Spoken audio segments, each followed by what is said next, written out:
अस्सलाम वालेकुम, बच्चे कैसे हैं सब लोग? होप सो सब ठीक होंगे। आज हम 9th क्लास की chemistry according to new syllabus 5th chapter का इंट्रोडक्शन देखेंगे, दैट इज ही एनर्जेटिक्स।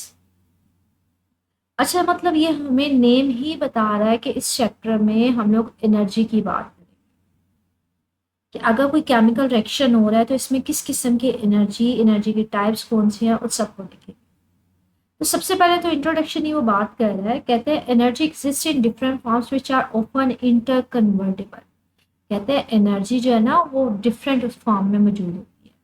कभी वो काइनेटिक एनर्जी के फॉर्म में, पोटेंशियल एनर्जी के फॉर्म में, मतलब डिफरेंट फॉर्म्स होती हैं और एक फॉर्म को दूसरी फॉर्म में कन्वर्ट किया जा सकता है। इस सारे चैप्टर हम यही देखेंगे कि अगर एनर्जी की एक फॉर्म है तो उसको दूसरी फॉर्म में किस तरह से कन्वर्ट कर सकते हैं, किस तरह से चेंज कर सकते हैं। कहते हैं in chemical energetics we are mainly concern with two forms of energy. कहते हैं केमिकल एनर्जी में ना हम लोग एनर्जेटिक्स में दो तरह के एनर्जीज के साथ यूजुअली डील करते हैं। कौन कौन सी एनर्जी होती है हमारे पास? हम मोस्ट कॉमनली जब रिएक्शंस की बात करते हैं तो सबसे पहले हमारे पास आती है केमिकल एनर्जी। कहते हैं ये वो एनर्जी है, कोई मॉलिक्यूल है उसके एटम्स में जो एनर्जी, जो बॉन्ड हुए होते हैं आपस में, उनमें बॉन्डिंग हुई होती है, उनमें स्टोर होती है। तो कहते हैं अगर कोई मॉलिक्यूल है जिसमें एटम्स जो है उनके दरमियान बॉन्डिंग हुई हुई है, उस मॉलिक्यूल में जो एनर्जी स्टोर हुई होती है वो बेसिकली केमिकल एनर्जी होती है। फॉर एग्जाम्पल मैं आपको अगर कोई एग्जाम्पल दिखाऊं, ये सपोज करें एक मॉलिक्यूल है जो 3 कार्बन और 8 हाइड्रोजन से मिलकर बना है। अब ये देखिए, कार्बन कार्बन नीचे ये जो ब्लैक है ना, ये कार्बन है, ठीक है। ये मॉलिक्यूल है C3H8, 3 कार्बन है और 8 इसमें हाइड्रोजन है। अब ये देखिए, ये कार्बन जो है ना, ये हाइड्रोजन के साथ भी बॉन्डेड हुई है, मतलब उसके साथ भी बॉन्ड बनाया हुआ है, कार्बन के साथ भी बॉन्ड बनाया है। तो कहते हैं ये जो, जिसमें ऐसा मॉलिक्यूल जिसमें एटम्स के दरमियान बॉन्डिंग होती है, इसमें जो हमारे पास इन मॉलिक्यूल्स के दरमियान जो एनर्जी स्टोर हुई होती है उसको हम लोग केमिकल एनर्जी बोलते हैं। अब हीट एनर्जी क्या है? कहते हैं this form of energy is release when a bond is formed and break when it is broken. कहते हैं फॉर एग्जांपल, ये मेरे पास कोई मॉलिक्यूल है जिसमें जो कार्बन है वो हाइड्रोजन के साथ बॉन्ड बनाया हुआ है, दूसरे कार्बन में, मतलब जिनके दरमियान बॉन्डिंग हुई हुई है एटम्स के दरमियान। जब ये ब्रेक टूटते हैं, जब ये बॉन्ड टूट जाए, मतलब हाइड्रोजन अलहदा हो जाए कार्बन से, कार्बन इस कार्बन से अलहदा हो जाए, बॉन्ड टूटे, तो यहाँ पे एनर्जी जो है वो रिलीज होती है। या फिर अगर बॉन्ड बने तो आपको एनर्जी देनी पड़ती है। तो वह यहाँ पे यही बात कर रहे हैं कि जब बॉन्ड ब्रेक होते हैं तब वहां पे एनर्जी क्या होती है? रिलीज होती है। तो वो रिलीज किस फॉर्म में होती है? वो हीट एनर्जी की फॉर्म में रिलीज होती है। तो केमिकल रिएक्शंस में दो तरह की एनर्जी होती है। एक केमिकल एनर्जी जब बॉन्डिंग होती है उन एटम्स के दरमियान या मॉलिक्यूल्स में, जो एनर्जी स्टोर हुई होती है उसको केमिकल एनर्जी बोलते हैं। और जब बॉन्ड ब्रेक होते हैं, टूटते हैं, तो वहां पे एनर्जी जो निकल रही होती है वो हीट एनर्जी की फॉर्म में। कहते हैं इन एनर्जेटिक्स, मतलब इस चैप्टर में वो study the energy changes that take place of a chemical reaction, कि हम इसमें केमिकल रिएक्शन में जितनी एनर्जी चेंजेस आ रहे होते हैं, मतलब कौन सी एनर्जी होगी, कब निकलेगी, कब हमें देनी पड़ेगी, वो सारा देखेंगे। अगर कोई केमिकल रिएक्शन हो रहा है तो उसमें किस तरह से एनर्जी चेंज आ रहा होता है। कहते हैं these changes are caused by making and breaking of the bond during a reaction. और ये कब हमारे पास एनर्जी चेंज हो रही होती है? जब बॉन्ड टूट रहे होते हैं या बन रहे होते हैं। आपको पता है हमने इस चैप्टर में मतलब इस बुक में हमने प्रीवियस चैप्टर में बॉन्ड्स की टाइप देखी थी, chemical bond, sorry ionic bond, covalent bond, metallic bond. कहते हैं जब भी बॉन्ड बनते हैं या टूटते हैं ना एटम्स के दरमियान, तो वहां पे एनर्जी चेंज होता है। एनर्जी चेंज किस तरह से होता है? कहते हैं in most of the reaction the weak bonds of the reactant break while in product new bonds are formed.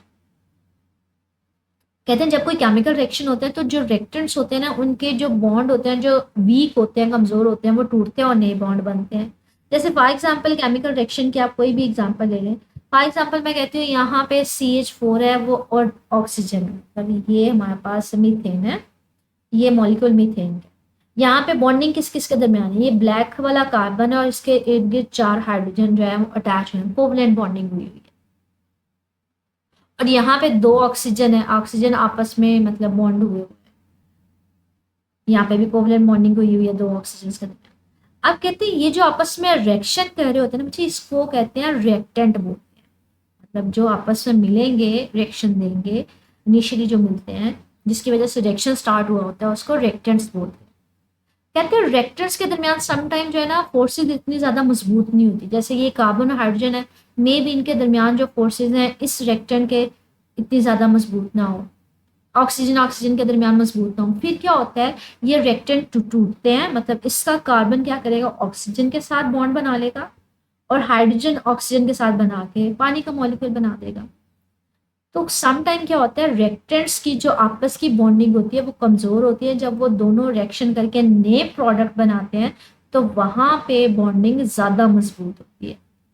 तो वो यहाँ पे यही बात कर रहे हैं, सम टाइम जब रिएक्शन होता है जो रिएक्टेंट्स होते हैं उनके बॉन्ड कमज़ोर होते हैं बनिस्बतन, जब वो बॉन्ड बनाते हैं प्रोडक्ट बनता है, प्रोडक्ट का मतलब होता है जो रिएक्शन करने के बाद चीज़ आ रही होती है।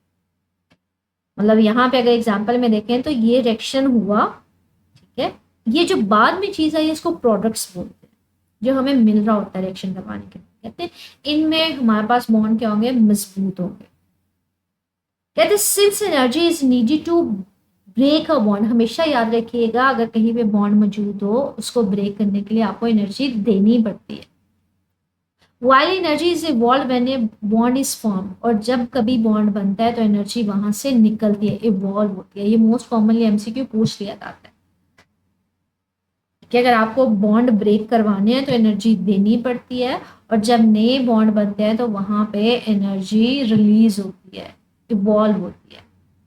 जैसे ये अगर मैं एग्जांपल दूं इसी की, कि आपके पास अगर आपने कार्बन मीथेन का बॉन्ड ब्रेक करवाने थे ऑक्सीजन, तो आपको एनर्जी देनी पड़े, और जब ये नए बॉन्ड बनेंगे मतलब कार्बन ऑक्सीजन के साथ चला जाएगा, वाटर ऑक्सीजन के साथ चला जाएगा, तो यहाँ से एनर्जी रिलीज होगी। तो तोड़ने के लिए, बॉन्ड्स को तोड़ने के लिए एनर्जी देनी पड़ती है, और नए बॉन्ड बनाने के लिए जब बनते हैं तो एनर्जी रिलीज होती है। कहते हैं such reactions take place always with the evolution of heat, के जब भी इस तरह के रिएक्शन होते हैं कि रिएक्टेंट्स बॉन्ड अपने ब्रेक करके प्रोडक्ट्स बना देते हैं, और प्रोडक्ट्स जो है उनके बॉन्ड ज़्यादा मजबूत होते हैं, तो हमेशा वहाँ पे एनर्जी रिलीज होती है, वे बॉन्ड बनेंगे तो एनर्जी रिलीज होगी। कहते हैं ऐसा रिएक्शन जिसमें जो हीट एनर्जी है वो निकल रही होती है, तो उसको हम कहते हैं एक्सोथर्मिक। एक्सो का मतलब होता है एग्जिट होना, थर्मिक का मतलब है एनर्जी, हीट एनर्जी। कहते हैं ऐसे बॉन्ड जिसमें आपके पास हीट एनर्जी एनर्जी निकल रही होती है, मतलब बॉन्ड बन रहे होते हैं, तो उनको हम एक्सोथर्मिक कहते हैं। और अगर आपको एनर्जी देनी पड़े, एनर्जी अब्जॉर्ब हो रही हो किसी रिएक्शन में, उसको बोलते हैं एंडोथर्मिक। मतलब कोई रिएक्शंस होते हैं जिसको इनिशिएट करवाने के लिए रिएक्शंस को करवाने के लिए आपको एनर्जी देनी पड़ती है, फिर वो होते हैं एंडोथर्मिक। एंडो का मतलब होता है एंटर होना, मतलब ऐसे रिएक्शंस जिसमें एनर्जी एंटर हो रही है, आपको देनी पड़ रही है, अब्जॉर्ब हो रही है, वो एंडोथर्मिक होते हैं। और एक्सोथर्मिक होते हैं जिनसे एनर्जी निकल रही होती है, ठीक है। मतलब एंडोथर्मिक हमारे पास कब होंगे, जब वहां पे आपके पास आपने कोई बॉन्ड ब्रेक करना होगा। एक्सोथर्मिक कहाँ पे होंगे, जहाँ पे कोई बॉन्ड बन रहे होंगे, क्योंकि हमने पता ये देखा है कि जहाँ पे बॉन्ड बनते हैं वहां पे एनर्जी रिलीज होती है, और जहाँ पे बॉन्ड को तोड़ना होता है वहां पे एनर्जी देनी पड़ती है। तो यहाँ पे ये शॉर्ट क्वेश्चन हो सकता है, ये एमसीक्यू हो सकता है। एक्सोथर्मिक कौन से होते हैं, जिनमें एनर्जी एग्जिट हो रही होती है, मतलब इवॉल्व हो रही होती है, और कहाँ पे हमारे पास एंटर हो रही होती है, अब्जॉर्ब हो रही होती है, वो हमारे पास क्या होते हैं, एंडोथर्मिक। कहते हैं in energetics we not only encounter heat which comes out of the chemical reaction but also encounter another quantity which is called the enthalpy। कहते हैं हम लोग केमिकल रिएक्शन में सिर्फ ये चीज़ नहीं देख रहे होते कि एनर्जी निकल रही है, एंटर हो रही है, बल्कि हम एक और वर्ड भी जो है वो मोस्ट कॉमनली इस्तेमाल करते हैं, इंथाल्पी का। अब इंथाल्पी है क्या वो देखते हैं। कहते हैं इंथाल्पी या heat content is defined as the total amount of thermal energy stored in the compound. कहते हैं ये बेसिकली वो अमाउंट ऑफ एनर्जी होती है जो किसी भी कंपाउंड में स्टोर्ड होती है। जैसे ये मैं अगर मॉलिक्यूल की बात करूं, मैंने अगर आपको अभी दिखाया ये मॉलिक्यूल, इसमें बॉन्ड बन गए, इसमें इन बॉन्ड्स की ओवरऑल एनर्जी कितनी इसमें स्टोर हुई है, इसको इंथाल्पी कहते हैं, ठीक है, कि किसी भी कंपाउंड में टोटल एनर्जी स्टोर कितनी हुई है। और इसका यूनिट फिर क्या होगा, एनर्जी स्टोर्ड किसी भी कंपाउंड में जो हुई है, तो हम कहते हैं केजी पर मोल। कि ओवरऑल ये क्वांटिटी बता रहा है किसी भी कंपाउंड की, मोल उसकी क्वांटिटी बता रहा है, केजी जो उसमें एनर्जी स्टोर हुई है। तो इंथाल्पी का हमारे पास क्या होती है, एनर्जी स्टोर्ड पर किसी भी कंपाउंड में पर मोल, केजी पर मोल, केजी किलो मतलब जॉल जो होता है वो एनर्जी का यूनिट होता है, जॉल पर मोल हमारे पास एंथैल्पी का यूनिट आ जाएगा। अब हमारे पास आता है एंथैल्पी, ये तो है किसी भी कंपाउंड में जितनी एनर्जी स्टोर्ड है। कहते हैं अगर एनर्जी अब्जॉर्ब हो रही हो ड्यूरिंग द रिएक्शन तो उसकी एंथैल्पी क्या होनी चाहिए, इंक्रीज होनी चाहिए। अगर किसी रिएक्शन में एनर्जी अब्जॉर्ब हो रही है तो एंथैल्पी ऑटोमेटिकली इंक्रीज होगी ना, उसकी टोटल एनर्जी इंक्रीज हो जाएगी। क्यों? क्योंकि वो तो एनर्जी अब्जॉर्ब कर रहा है। अगर किसी केमिकल रिएक्शन से बाहर निकल रही होगी उसकी एनर्जी कम नहीं हो जाएगी, तो एंथैल्पी उसकी क्या होगी, डिक्रीज होगी। अगर किसी सिस्टम की एनर्जी इंक्रीज होगी एंथैल्पी हमारे पास इंक्रीज होगी, अगर किसी की एनर्जी किसी रिएक्शन से निकल रही होगी तो उसकी एंथैल्पी क्या होगी, डिक्रीज होगी। कहते हैं chemical energetics is a part of broader field of chemistry called the thermodynamics. कहते हैं हमारे पास केमिस्ट्री की एक ब्रांच है, एक फील्ड है थर्मोडायनामिक्स, केमिकल एनर्जेटिक्स उसी का हिस्सा है। मतलब थर्मोडायनामिक्स का मतलब होता है जिसमें हीट एनर्जी या एनर्जी में किस तरह से चेंज आ रहा है उसको देख रहे होते हैं। तो केमिकल एनर्जेटिक्स भी बेसिकली हम यही देख रहे हैं, केमिकल रिएक्शन में एनर्जी में किस तरह से चेंज आ रहा है। तो कहते हैं ये भी इसी की क्लास में आएगा, मतलब केमिकल एनर्जेटिक्स भी थर्मोडायनामिक्स में ही हम स्टडी करेंगे। In energetics we study the flow of energy in a chemical reaction. हम लोग ये देख रहे होते हैं केमिकल रिएक्शन हो रहा है तो उसमें एनर्जी किस तरह से चेंज हो रही है। Thermodynamics deal with the energy change during chemical reaction and how these changes affect the properties of the chemical system।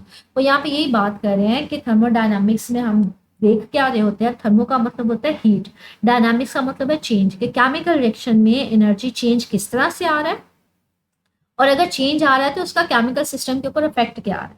अब ये जस्ट इंट्रोडक्शन है आपसे, इसमें आपने करना क्या है, केमिकल एनर्जी क्या होती है वो देख ले।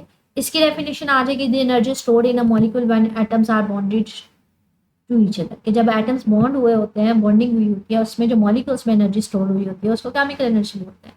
हीट एनर्जी कब हमारे पास आती है, जब बॉन्ड ब्रेक होते हैं, ठीक है, तो वहां पे जो एनर्जी रिलीज होती है वो हीट एनर्जी। तो यहाँ पे इन दो की डेफिनेशन आ जाएगी एज अ शॉर्ट क्वेश्चन, ये आपने करनी है। उसके बाद एनर्जी हमेशा ज़रूरत होती है जब बॉन्ड ब्रेक करना होता है, आप एनर्जी प्रोवाइड करते हो, और जब बॉन्ड ब्रेक होता है एनर्जी इवॉल्व होती है, मतलब रिलीज होती है, निकलती है। तो ये एमसीक्यू के लिए करनी है, ठीक है। जब भी ब्रेक होगा तो एनर्जी रिलीज होगी, इवॉल्व होगी, और अगर बॉन्ड बनेगा तो एनर्जी आपको प्रोवाइड करनी पड़ेगी। इसके अलावा शॉर्ट क्वेश्चन में हमारे पास आ जाता है एक्सोथर्मिक कौन से हैं, एंडोथर्मिक कौन से हैं। तो ये वाली डेफिनेशन करनी है, अगर किसी रिएक्शन में एनर्जी आपको देनी पड़े, एब्जॉर्ब हो, तो वो हमारे पास एंडोथर्मिक होगा, अगर कहीं पे एनर्जी इवॉल्व हो रही हो, निकल रही हो, तो वो एक्सोथर्मिक। इसके अलावा इंथैल्पी क्या है, किसी भी कंपाउंड में जो टोटल हीट एनर्जी स्टोर हुई होती है, थर्मल का मतलब होता है हीट एनर्जी, थर्मल मतलब हीट ही होती है, ठीक है, उसको हम लोग एंथैल्पी कहते हैं। इसका यूनिट क्या है, किलो जॉल पर मोल। ये मोस्ट कॉमनली डेफिनेशन पूछ ली जाती है एंथैल्पी की, ठीक है। एंथैल्पी चेंज आएगा किस तरह से, अगर किसी सिस्टम की एनर्जी अब्जॉर्ब हो रही है, एनर्जी इंक्रीज होगी तो एंथैल्पी इंक्रीज होगी, और अगर किसी सिस्टम में एनर्जी बाहर निकल रही होगी ड्यूरिंग रिएक्शन, मतलब इवॉल्व हो रही होगी, तो एनर्जी उसकी कम हो जाएगी, एंथैल्पी उसकी कम हो जाएगी। ये आपने देखना है एंथैल्पी चेंज, ठीक है। थर्मोडायनामिक्स देख लीजिएगा, थर्मोडायनामिक्स में हम लोग बेसिकली देखेंगे कि केमिकल रिएक्शन में हीट चेंज आ किस तरह से रहा है और इसका इफेक्ट क्या है। तो ये थर्मोडायनामिक्स की डेफिनेशन हो सकती है। अब एक्सरसाइज में ये इंट्रोडक्शन था, इसमें शॉर्ट क्वेश्चन और सिर्फ एमसीक्यूज बनेंगे, ठीक है। अब एक्सरसाइज में देखते हैं इससे रिलेटेड। अच्छा, वेरी फर्स्ट क्वेश्चन है, what is the difference between enthalpy and enthalpy change. Enthalpy आपने अभी डेफिनेशन की है कि जो टोटल एनर्जी स्टोर हुई होती है कंपाउंड में, दैट इज इंथैल्पी, और इसका यूनिट किलो जॉल पर मोल। इंथैल्पी चेंज हमने देखा था कि जो ओवरऑल एनर्जी लॉस हुई होती है या अब्जॉर्ब हो रही होती है केमिकल रिएक्शन में, उसको इंथैल्पी चेंज होता है, जिसमें हमने ये बात की कि अगर during chemical reaction energy absorb होगी तो इंथैल्पी इंक्रीज होगी, अगर during chemical reaction energy evolve होगी, रिलीज होगी, इमिट होगी, तो वो इंथैल्पी डिक्रीज होगी, तो वो इंथैल्पी चेंज आ जाता है, ओवरऑल लॉस या gain of energy during chemical reaction. Why is the breaking of bond and endothermic process. Endothermic क्यों होता है, क्योंकि बॉन्ड को ब्रेक करने के लिए आपको एनर्जी प्रोवाइड करनी पड़ती है। ये भी मैंने अभी आपको एक लाइन हाईलाइट करवाई है, to break the bond we require energy, so that's the reason it is called the endothermic process, ठीक है।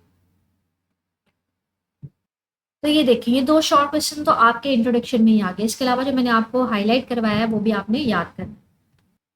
ठीक है, तो स्टिल से रिलेटेड कुछ पूछना हुआ, कोई पॉइंट मिसिंग हुआ तो मेरे से पूछ लीजिएगा कमेंट सेक्शन में। ओके, अल्लाह हाफिज़।